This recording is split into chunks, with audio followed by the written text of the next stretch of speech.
大家好，欢迎观看出版社。今天做火辣鸡爪，这是1公斤冷冻鸡爪，指甲要整理干净，冷冻过的肯定会有点腥味儿。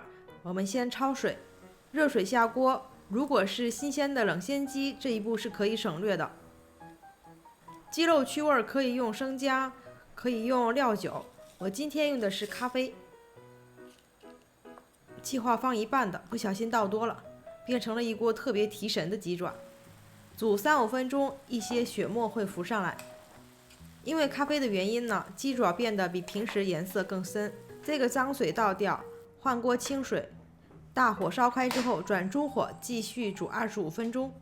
期间做酱料，这些是今天用到的所有东西，全部倒到一起。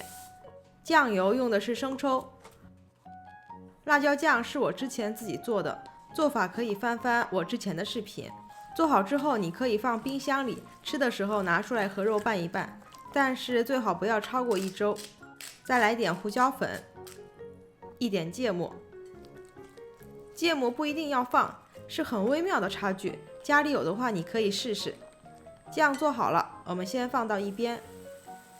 鸡爪也煮好了，煮的已经很嫩了，有些都露出了里头的骨头，这种程度就可以。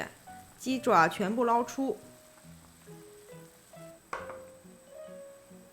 这个汤我也留一点，其余的倒掉，汤只需要1点就够。煮好的鸡爪直接放到调料里。我今天做的料最多能做1.5公斤的鸡爪，你可以放凉了再拌，我这是着急吃，等不及了。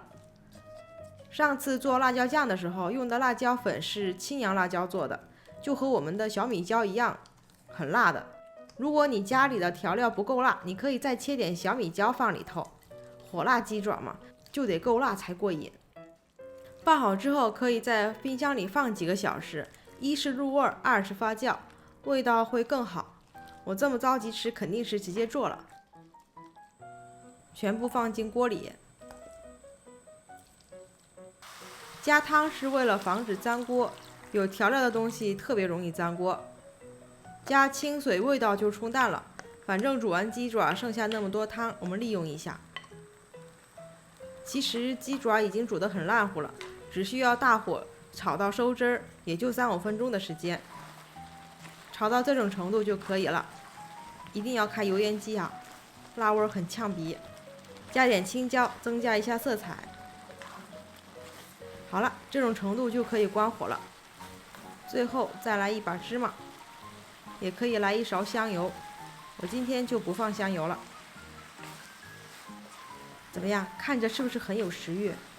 白天我一般不想，一到晚上9点就特别想吃。做好了，终于可以吃了。唯一的遗憾就是手边没有一杯冰啤酒。